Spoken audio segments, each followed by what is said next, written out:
하나님은 예배하는 사람을 찾으십니다. 하나님께 예배하는 사람은 영과 진리로 예배해야 합니다. 우리의 마음을 주 앞에 올려드리며 묵상기도 드리시겠습니다.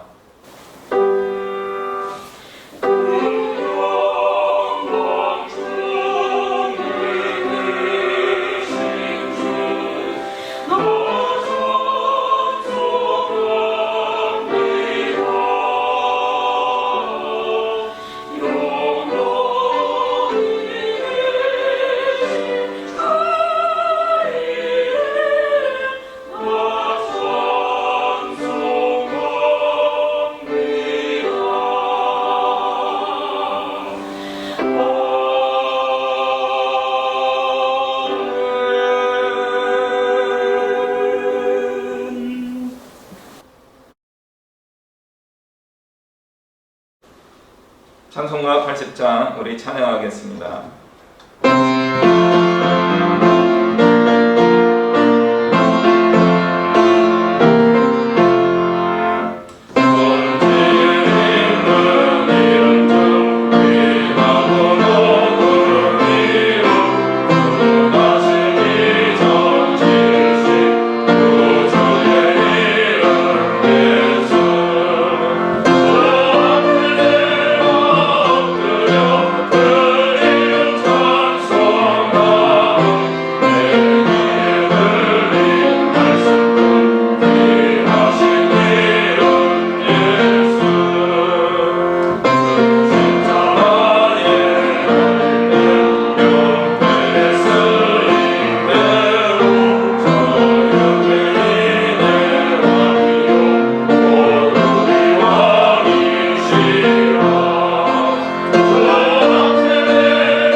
기도드리겠습니다.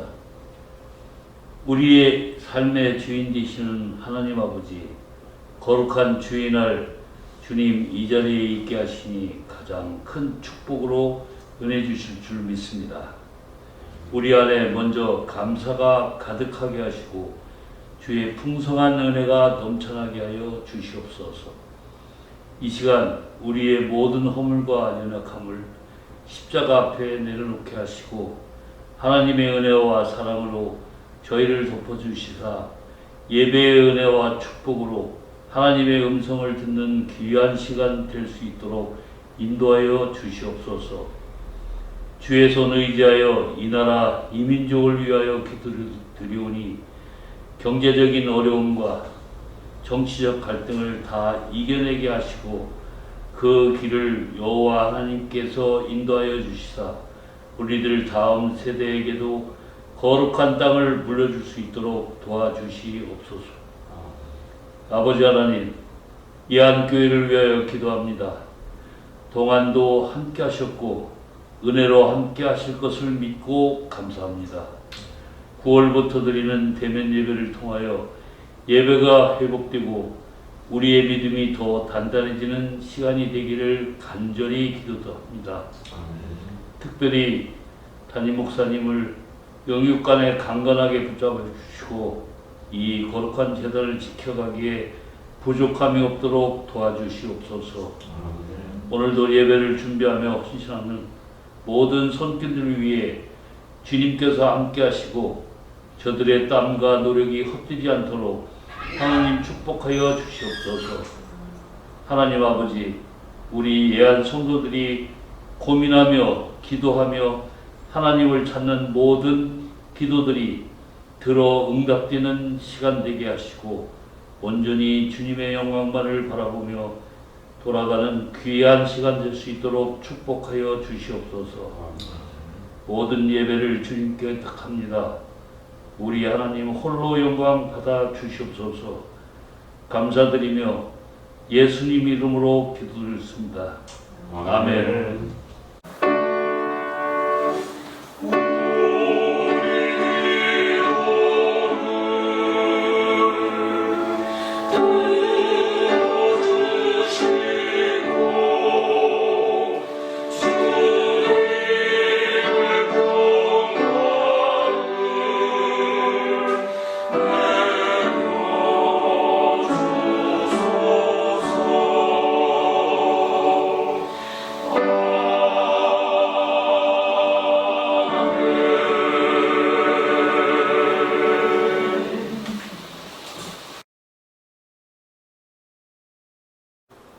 오늘 우리에게 주시는 하나님 말씀은 시편 136편 1절부터 5절까지 그리고 23절부터 26절까지의 말씀입니다. 제가 받들어 봉독합니다. 여호와께 감사하라. 그는 선하시며 그 인자하심이 영원함이로다. 신들 중에 뛰어난 하나님께 감사하라. 그 인자하심이 영원함이로다. 주들 중에 뛰어난 주께 감사하라. 그 인자하심이 영원함이로다. 홀로 큰 기이한 일들을 행하신 이에게 감사하라. 그 인자하심이 영원함이로다. 지혜로 하늘을 지으신 이에게 감사하라. 그 인자하심이 영원함이로다. 우리를 비천한 가운데서도 기억해 주신 이에게 감사하라. 그 인자하심이 영원함이로다. 우리를 우리의 대적에게서 건지신 이에게 감사하라. 그 인자하심이 영원함이로다. 모든 육체에게 먹을 것을 주신 이에게 감사하라. 그 인자하심이 영원함이로다. 하늘의 하나님께 감사하라. 그 인자하심이 영원함이로다. 아멘.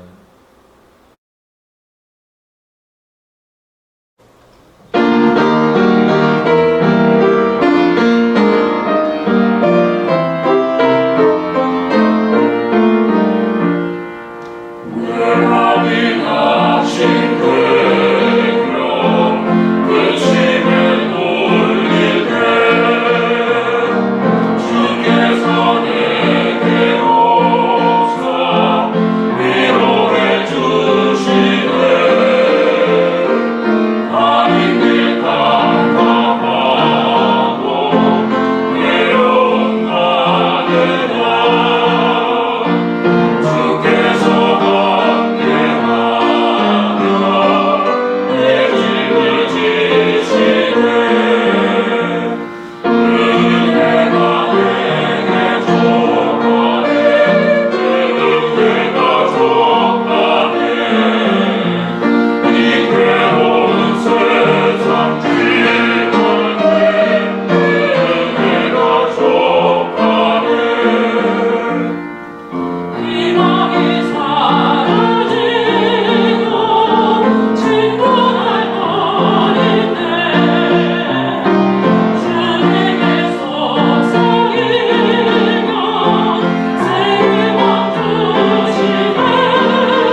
말씀 제목은 인자하신 하나님입니다. 시편 136편은 전체적으로 감사의 고백으로 채워진 찬양입니다. 중간 부분은 오늘 읽지 않은 부분인데요. 이스라엘 역사를 담고 있습니다만 오늘 읽었던 시작하는 부분과 끝나는 부분은 우리 전 인류를 향한 말씀으로 해석할 수 있는 그런 뉘앙스가 담겨져 있습니다. 이것이 바로 우리가 구약 성경을 소중히 읽어야 하는 의미입니다. 시편 136편은 감사하라라는 고백으로 시작합니다.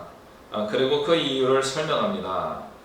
왜 우리가 감사해야 하느냐? 왜냐하면 우리 하나님의 인자하심이 영원하기 때문입니다. 이 인자하심은 mercy라는 단어로 볼 수도 있고, 또 NIV 성경 같은 경우는 그냥 쉽게 사랑, love라고 표현하고 있습니다. 영어 성경에서 이 시작이 이렇게 되어 있어요. Give thanks라고 합니다. 유명한 그 CCM 찬양에 시작하는 것과 같습니다. Give thanks. 주님께 감사하라는 말은 영어식 표현을 하면 주님께 감사를 드려야 합니다 라는 말과 같습니다.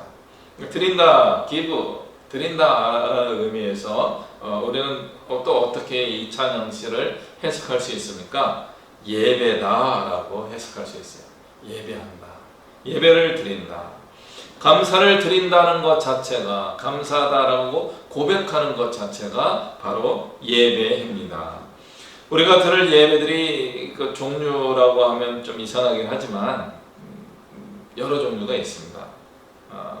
상한 심령, 상한 마음으로 고백하고 찬양하고 기도하는 것도 하나님이 기뻐 받으시는 예배입니다.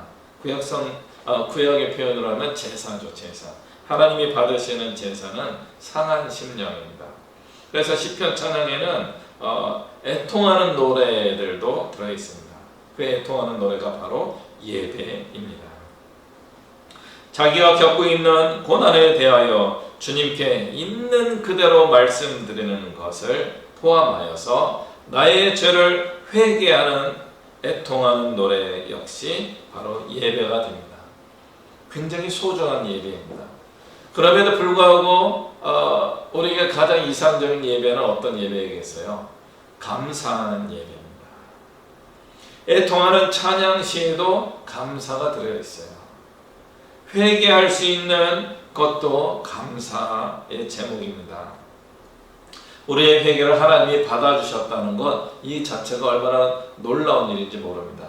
그 자체로 굉장히 중요한 감사의 내용이 됩니다. 그러므로 불평이나 회개의 기도에도 감사가 포함될 때 참된 예배가 될 수 있습니다.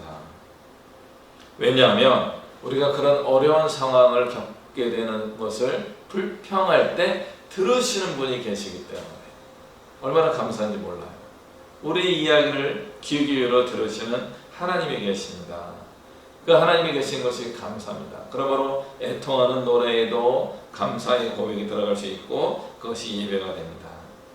그러므로 감사의 예배와 함께 감사의 기도는 응답받는 기도, 상달되는 예배의 핵심이라고 할 수 있습니다. 감사하는 것이 중요한 이유는 우리를 향하여 베풀어 주시는 하나님의 인자하심, 하나님의 사랑이 영원하기 때문에 그렇습니다. 오늘 시편 136편은 1절부터 26절까지 한 절 끝날 때마다 계속 고백이 이어지고 있죠. 그 인자하심이 영원함이로다. 그 인자하심이 영원함이로다. 그 인자하심이 영원함이로다. 지겹지가 않아요. 이 하나님에 대하여 이렇게 고백하는 것이 지루하지가 않습니다. 우리를 향하신 하나님의 사랑은 영원하기 때문에 그렇습니다. 그런데 그 영원한 하나님의 사랑이, 그 인자하심이 우리의 삶에서 매일매일 경험되지 못하는 이유가 있을까요? 왜 그렇게 하나님은 사랑이 넘치시는데도 불구하고 우리는 하나님의 사랑을 충분히 누리지 못한다는 생각을 하게 될까요? 그것은 우리가 하나님의 창조 원리를 따라가고 있지 못하기 때문입니다. 2절에서 이렇게 고백합니다. 하나님은 신들 중에 뛰어난 신이십니다. 하나님이십니다. 라고 고백하고 있습니다. 3절에서는 우리 주님은 모든 주들보다 뛰어난 주님입니다. 라고 고백하고 있어요. 여기에 창조 원리가 들어있습니다. 하나님보다 다른 것을 소중하게 여길 때 하나님을 최고로 소중히 여기지 않고 하나님 아닌 것들, 하나님 아닌 신들을 내가 받아들일 때 우리가 하나님의 인자심을 누리지 못하게 된다는 겁니다. 이 표현은 굉장히 낯선 표현이에요. 누구에게요? 우리 유일신, 세상에는 신은 하나님 한 분밖에 없습니다 라고 하는 유일신 신앙 고백을 하고 있는 우리에게 성경에 이런 식의 표현이 있어 하고 좀 낯설게 만나게 되는 구절입니다. 이건 뭐예요? 다신교적 고백이에요. 모든 신들, 많은 신들이 많다예요. 다신교입니다. 이런 다신교 상황에서 가장 뛰어난 분이 하나님입니다. 모든 신들 중에 우월하신 신이 하나님입니다 라고 고백하는 거죠. 구약의 사상이 반영되어 있는 겁니다. 구약 시대에는요, 많은 신들을 섬기던 그런 시대입니다. 현대에도 아직 많은 신들이 남아있기도 합니다. 그런 고대 사상이 반영된 이 구절에서 우리는 어떤 걸 보게 되느냐면요, 그 당시 다신교적 세계관을 보게 됩니다. 그 당시의 세계관에서는요, 누가 더 센 신을 믿고 있느냐라고 힘대결을 하던 시절입니다. 그래서 국가와 국가, 민족과 민족 또는 어떤 집단과 집단이 전쟁이나 싸움을 하였을 때 어떤 신이 세요? 전쟁에서 승리한 나라의 민족이 섬겼던 신이 더 우월한 신이라고 고백하게 됩니다. 그래서 구약 성경에서도 우리 여호와 하나님을 전쟁의 하나님, 전쟁에서 싸우시는 용사 이런 표현을 하기도 합니다. 그런데 이스라엘 민족이 늘 전쟁에서 이기고 승리했을까요? 그렇지 않습니다. 이스라엘은 아시리아에게 북왕국이 멸망하게 되고요, 바벨론에게 남유다 왕국이 멸망하게 되었습니다. 패전국이에요. 이스라엘 왕조의 시작 부분, 사울 왕과 다윗 왕 시대에는 블레셋이라고 하는 민족이 굉장히 불편한, 제대로 이겨보지 못하였던 집단 국가였습니다. 그 블레셋 신들은 이스라엘 신들보다 우월한 느낌이 많이 있었어요. 그럼에도 불구하고 이스라엘 사람들은 어떻게 고백합니까?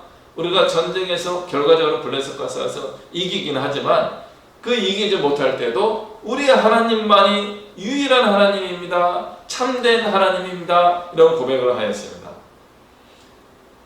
아시리아와 바벨론에게 멸망을 당한 이후에도, 국가가 멸망한 이후에도 그들은 하나님을 향한 믿음을 잃어버리지 않았습니다. 우리 하나님만이 유일한 하나님이시고 모든 신들 위에 뛰어난 하나님이십니다 라고 늘 고백하였습니다. 전 세계적으로 흩어져 살게 되고 노예의 삶을 살게 되었음에도 불구하고 이스라엘 민족은 하나님만, 여호와 하나님만을 섬기기로 마음에 정하였고 그 믿음을 잃어버리지 않았어요. 어떻게 그럴 수 있었습니까? 전쟁을 해서 승리하고 성공하도록 도와준 하나님이 우리 여호와 하나님입니다 라고 고백하는 것뿐만 아니라 우리 하나님은 이 세상 만물을 창조하신 창조주 하나님입니다 라고 고백하고 있기 때문에 그럴 수 있었던 겁니다. 창조주 하나님, 이 세상 만물을 지으신 하나님을 믿기 때문에 우리의 성공과 실패에 따라서 하나님을 믿었다가 안 믿었다가 하는 그런 뭐라고 할까요? 변덕이 죽 끓듯이 하는, 뜨거워졌다가 식었다가 하는 그런 신앙생활을 하지 않고 일관된 신앙생활을 하게 되었던 겁니다. 창조신앙을 가지고 있는 사람들은, 창조주 여호와 하나님을 믿는 우리는 이렇게 하나님을 향한 믿음을 끝까지 지킬 수 있게 되는 것입니다. 우리가 믿는 하나님은 전쟁에서 이기도록 해주는 신도 아니고, 사업에 성공하도록 해주는 신도 아니고, 나의 부유함과 건강을 늘 보증해주는 보험사와 같은 신도 아닙니다. 우리가 믿고 고백하는 하나님은 지혜로 하늘을 지으시고 땅을 물 위에 펴신 능력의 하나님입니다. 자연의 법칙을 만드시고 그 법칙을 초월하여서 존재하시고 우리에게 복을 베풀어 주시는 그런 하나님이십니다. 그러므로 우리는 자연 만물을 살펴볼 줄 아는 이스라엘 사람들의 믿음을 우리가 우리의 신앙으로 받아들여야 됩니다. 물론 하나님을 전쟁이신 용사의 하나님이라고 복을 주시는 하나님이라고 고백할 때도 성경에, 구약 성경에 많이 등장하고 있지만, 늘 본질적인 하나님을 기억하고 있을 때 우리의 믿음이 오염되지 않고 신실한 믿음으로, 순수한 믿음으로 날마다 새로운 신앙으로 살아갈 수 있게 되는 것입니다. 그것이 바로 세상을 만드시고 그 세상을 사랑하시는 하나님을 믿는 신앙 고백입니다. 그러므로 우리는 선택받은 민족 이스라엘과 함께 선택받은 구원의 백성인 우리 그리스도인들을 비교해 볼 필요가 있습니다. 시편 136편은 9절까지는 세상을 만드신 하나님에 대하여 이야기하다가 10절부터 갑자기 출애굽 이야기로 전환됩니다. 근데 잘 보시면요, 아브라함의 이름이 빠져 있어요. 출애굽에 관한 이야기인데 모세의 이름도 빠져 있어요. 사람의 이름이 빠져 있습니다. 오히려 이스라엘이라고 하는 집단, 민족, 국가를 이야기하고 있어요. 그 이스라엘이라고 하는 민족과 국가와 집단은 어떤 존재들입니까? 그들은 놀라운 경험을 했어요.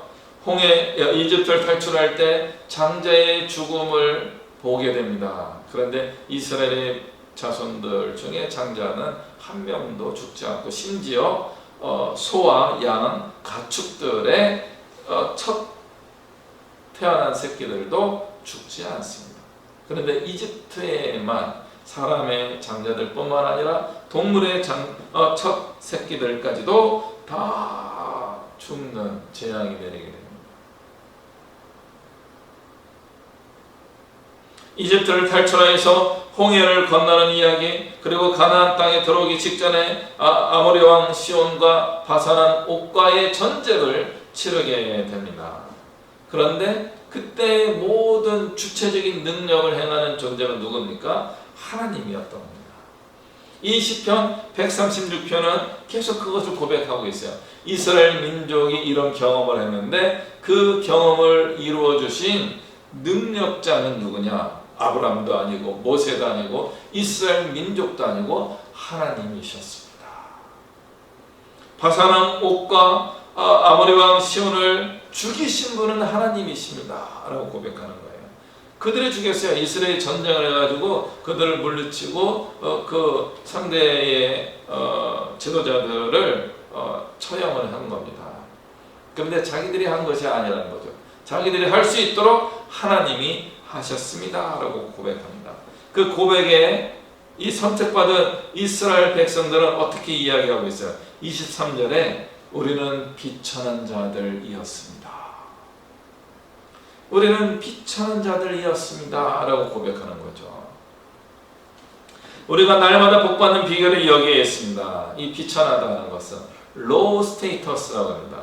낮은 상태입니다. 한 단어로 표현하면 humble입니다. 겸비한, 천박한, 천한. 험불의 마음을 가져야 되는 거죠. 언제 복을 잃어버리게 됩니까? 험불의 수준을 잊어버리고 우리가 노블하다고 생각할 때, 노블, 고귀한 수준의 사람으로만 자기를 인식할 때 우리가 하나님보다 더 높아지고 하나님보다 더 높은 존재가 될 때 복을 잃어버리게 됩니다. 우리는 이런 험불과 노블 사이에 균형을 이루는 신앙생활을 해야 됩니다. 이스라엘 백성들이 처음에 복을 받았을 때는 험불한 상태, 비천하고 낮은 수준에 있을 때의 상태였습니다. 신약 성경에 나오는 예수님의 가르침을 따른다면 어린아이와 같은 마음으로 하나님을 섬길 때 복을 받았던 것입니다. 이집트를 탈출하는 경험은 바로 그들이 노예로 살고 있었을 때 고통하며 신음하며 하나님께 울부짖을 때 복을 받았던 것입니다. 아브라함이 복을 받았던 것은 뜨내기 나그네 생활을 할 때 그때였습니다. 그때 하나님이 아브라함에게 이 땅을 너에게 주겠다. 너와 내 자손에게 주겠다라고 약속하십니다. 그렇게 낮은 수준에 살던 이스라엘 민족이 주님이 높여주셔가지고 위대한 나라와 위대한 민족이 되었습니다. 그러므로 하나님의 선택은 낮은 자를 향할 때가 많다는 것을 기억해야 합니다. 그러므로 우리는 겸손하게 날마다 주님 앞에 무릎 꿇고 주님 앞에 나는 아무것도 아닙니다. 이런 고백을 할 수 있어야 됩니다. 그것이 바로 복받는 비결입니다. 그렇다면 언제 위기가 옵니까? 바로 우리가 높아졌을 때입니다. 고린도전서 10장 12절에 바울 사도가 이렇게 경고합니다. 선줄로 생각하는 자여 넘어질까 조심하라. 험불의 마음으로 살던 사람이 자기를 노블한 사람이라고만 확신하며 살아갈 때 위기가 옵니다. 하나님이 우리를 높여주셔서 고귀한 사람을 만들어 주신 겁니다. 그러나 우리는 하나님의 형상을 닮았기 때문에 고귀해질 수도 있지만 타락한 본성을 가지고 있기 때문에 언제든 더러워질 수 있습니다. 선택받은 이스라엘 민족이 언제 무너집니까? 자기들이 선택받았다는 자부심 속에서 살아갈 때, 그 자부심 속에서만 살아갈 때 자기들의 연약함과 부족함을 고백하지 않고 회개하지 않고 목에 힘주고 살아갈 때 그들의 위기를 경험하게 됩니다. 그런 이스라엘 민족, 그렇게 교만해진 이스라엘 민족을 하나님이 갑자기 뒤통수 치듯이 이놈! 하고 야단치신 게 아니에요. 하나님께서는 계속하여서 선지자를 보내십니다. 회개를 가르쳐 주십니다. 그러다 혼난다. 그러면 안 된다. 회개해라. 곧 심판이 온다. 회개하지 않으면 안 된다. 무수한 경고가 선포되었지만 하나님의 말씀을 맡았던 다른 사역자들, 결과적으로 거짓 선지자들이 하나님의 말씀을 왜곡하였습니다. 그때 이스라엘 민족은 바른 가르침과 잘못된 가르침을 선택해야 될 때 잘못된 가르침을 선택하여서 망하게 됩니다. 성경에서는 그들을 거짓 선지자라고 이야기하지만 그들이 거짓말을 한 게 아니에요. 하나님의 말씀을 그대로 이야기한 겁니다. 그럼 무엇이 거짓이었어요? 그 시대에 맞는 말씀을 전해야 되는데 다른 시대에 맞는 말씀을 전했기 때문에 거짓 선지자가 된 겁니다. 하나님의 말씀은요, 지금 이 순간에 맞는 말씀으로 해석되어야 하는 겁니다. 옛날의 말씀으로 해석하는 거 조심해야 됩니다. 앞으로 미래의 말씀을 끌어올 때 조심해야 됩니다. 지금 현재 상황에 맞는 말씀을 가지고 미래로 향해 나갈 때 그것이 축복의 말씀이 되는 겁니다. 회개해야 할 때 회개를 빼고 복을 이야기한다면 회개한 사람들에게 미래는 복이 있지만 회개하지 않는 사람들의 미래는 재앙이 있다는 겁니다. 그러므로 우리는 지금 회개해야 할 때인지 아니면 하나님을 찬양하고 예배하며 감사의 고백을 할 때인지 현재 상황을 살펴볼 수 있어야 됩니다. 이것이 바로 성찰이라는 것입니다. 하나님의 말씀 율법이 있고 예루살렘 성전이 있으면 망하지 않을 것이다 라고 하는 신념을 이스라엘 사람들이 가지고 있었습니다. 그런데 하나님은 그 성전을 무너뜨려 버리십니다. 그 당시 특권층 귀족과 노블들이죠. 제사장들이 노예로 끌려가서 가장 낮은 수준의 삶을 살게 됩니다. 노블한 삶을 살던 그들이 다시 험불 속에 들어가는 겁니다. 그런 고통에 들어가지 않는 방법을 오늘 여러분에게 가르쳐 드립니다. 오늘이라고 하는 지금 겸손해져야 됩니다. 낮아져야 됩니다. 무릎 꿇고 주님 앞에 한없이 내려가야 됩니다. 그러므로 우리는 한편으로는 고귀한 삶을 살려고 하는 자부심, 자신감을 가져야 됩니다. 그러나 다른 한편으로는 늘 낮아지고 겸손한 삶을 살아야 됩니다. 가끔 우리가 이것을 뒤죽박죽하게 살 때가 많아요. 하나님이 높여주셨는데 아니에요 막 하면서 막 하나님의 그 고귀함을 거절해요.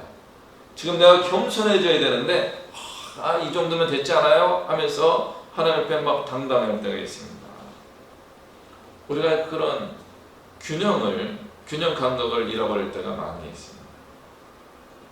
하나님이 이런 모든 본성의 상황을 살펴보시고도 왜 나를 선택했는지를 발견하셔야 됩니다.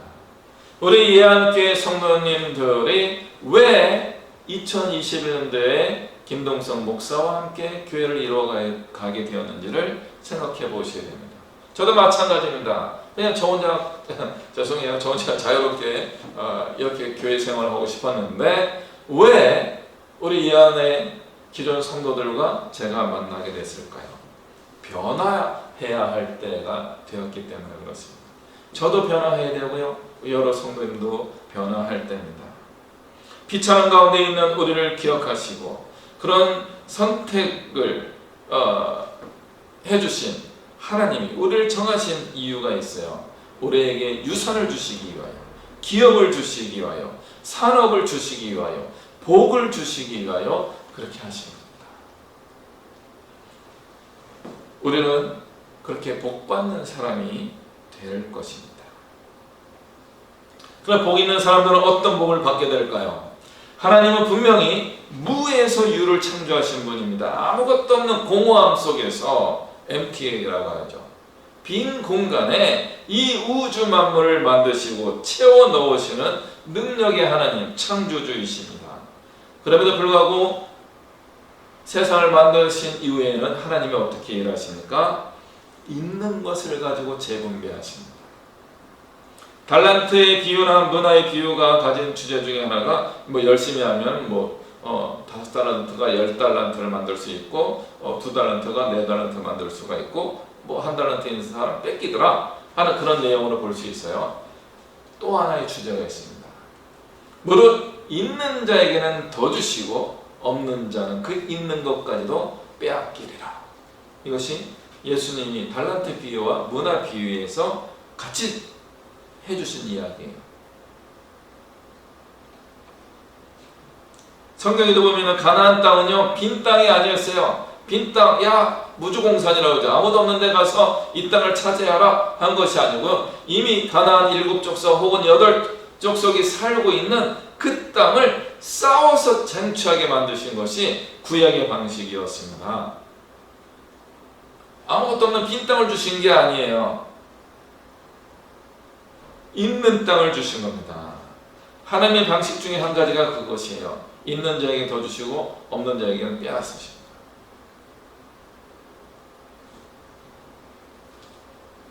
누가 그 땅을 차지하게 됩니까? 하나님의 종들이 차지하게 됩니다. 21세기를 살아가는 우리에게도 이 원리는 동일하다라고 볼 수 있습니다. 그래서 한편으로는 약육강식의 모습으로 보일 수도 있습니다. 그러나 다른 한편으로 보면 복의 원리입니다. 이스라엘이 이집트를 탈출해서 출애굽하여서 가나안에 들어가기까지 어떻게 먹고 삽니까? 만나와 메추라기를 먹고 살게 됩니다. 놀라운 기적을 경험해요. 많이 거둔 주운 사람도 한 오멜이 되고요. 적게 모은 사람도 한 오멜이 됩니다. 그 누구에게 그 만나가 옵니까? 나가서 그것을 주워 모은 사람들, 긁어 모은 사람들에게 주십니다. 많이 모아도 한 오멜이 되고요. 조금 모았는데 쟤보다 상대적으로 적게 모았는데 그래도 한 오멜이 됩니다. 언제 두 오멜을 거두게 됩니까? 금요일에 거두게 됩니다. 안식일에는 주시지 않을 것이기 때문에 안식일 전날에 2배를 모으라고 합니다. 그때 한 오멜만 모으면 어떻게 됩니까? 안식일날 굶어요. 또 언제 문제가 생겨요?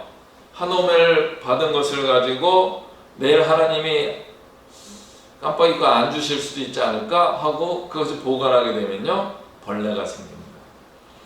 우리 하나님은요, 하나님의 백성들에게 늘 신선한 것을 주고 싶어 하시는 창조주 하나님이십니다. 경쟁에서 더 얻는 것이 아니에요. 경쟁에서 내가 더 많이 가져도 결과는 똑같아요. 내가 경쟁에 밀려서 덜 얻은 것 같다고 할지라도 결과적으로는 똑같아요. 하나님이 주시는 만나의 축복은 이렇습니다. 선택받은 사람들에게 공평하게 주시는 은혜와 복이 임하게 됩니다. 우리는 세상적인 사람들과 다른 축복의 방식으로 살도록 부름을 받은 사람들입니다. 그러므로 이전과 달리 살아가기 위해서 우리는 뭔가를 해야 되죠. 뭐예요? 하나님의 방법으로 살아가는 훈련을 해야 합니다. 그래서 약육강식이 아닌 거예요. 왜 내가 수고한 것이 이렇게 허무하게 사라지는지 고민할 수 있어야 됩니다. 주님 안에서 사라지지 않는 은혜와 복을 받으며 누리는 훈련이 필요합니다. 다시 한번 말씀드리지만 모아야 할 때가 있고 모으지 말아야 할 때가 있습니다. 언제 그렇게 해야 합니까? 바로 하나님의 말씀을 따라서 그렇게 해야 합니다. 지금 우리는 낮아지고 비천해져 있으니까 할렐루야 복받을 때입니다. 우리 하나님이 우리를 기억하고 계십니다. 우리가 그것을 기억해야 돼요. 나를 기억하고 계시는 하나님이 왜 안 움직이실까? 내가 좀 더 겸손해지기를 원하십니다. 그게 겸손해지지 않으면요, 하나님이 자꾸 내려갈 수 있도록 계단을 하나씩 더 빼하십니다. 그걸 빼내시면 우리가 털썩 내려가는 거죠. 털썩 떨어지기 전에 먼저 주님 앞에 무릎 꿇고 겸손해져야 됩니다. 우리 예암교회가 다음 주 9월달 첫 주부터 대면 예배를 드리려고 합니다. 이날을 이날을 맞이하기 위하여 오랫동안 참으셨습니다. 다음 주에 몇 분이 모이게 될지는 알 수 없지만, 그리고 우리가 너무 많이 와서 예배 공간이 꽉 찰까 걱정되기도 합니다. 걱정하지 마시기 바랍니다. 공간이 더 있어가지고 나눠서 모시면 됩니다. 몇 개의 방으로 분산하여서 방역 지침을 지키며 예배하려고 합니다. 어렵게 댁에서 화면으로 예배하며 우리의 신앙을 지켜온 우리 예한 성도님들에게 우리 공동체를 향하신 하나님의 축복이 곧 임하게 될 것입니다. 그것은 교회 공동체를 향한 축복이지만 동시에 우리 성도 한 분 한 분에게 베풀어 주시는 개별적인 복이 될 것입니다. 저는 우리 교회를 향하신 하나님의 말씀을 확신하고 있습니다. 코로나 상황 이후에 포스트 코로나 시대를 향하신 하나님의 계획을 확신하고 있습니다. 뉴 노멀 시대에 우리 사회에 선포할 하나님의 뜻을 깨달았습니다. 우리 성도님들은 어떤 깨달음을 가지고 계신가요? 우리 하나님이 어떤 말씀을 하셨나요? 우리 하나님의 인자하심이 영원하다는 것입니다.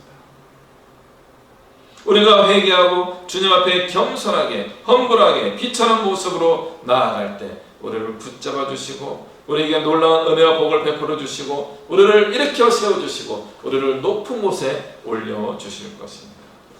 모든 육체에게 먹을 것을 주신다는 고백이 얼마나 감사한지 모릅니다. 우리에게 다시 먹거리의 복을 주실 것입니다. 우리에게 생업의 복을 주실 것입니다. 기업을 주실 것입니다. 땅을 주실 것이고 취업하게 할 것이고 사업이 잘 되도록 은혜를 베풀어 주실 것입니다. 이제 우리는 우리 하나님께 감사하며 그 영원하신 인자하심을 우리를 향하신 그 사랑하심이 충만하다는 것을 충분히 경험하며 살게 될 것입니다. 이 은혜를 누리는 우리 모든 믿음의 식구들 되시기를 주님의 이름으로 축복합니다. 기도하겠습니다. 영원한 주님의 사랑을 믿고 신뢰합니다. 약속하신 기업을 우리에게 베풀어 주옵소서. 날마다 우리에게 필요한 것들을 채워 주시옵소서. 우리가 전심으로 주님을 찬양하며 예배합니다. 우리의 예배를 받아 주시옵소서. 예수 그리스도의 이름으로 기도하옵나이다. 아멘. 찬송가 545장 찬양하겠습니다.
기도하시겠습니다.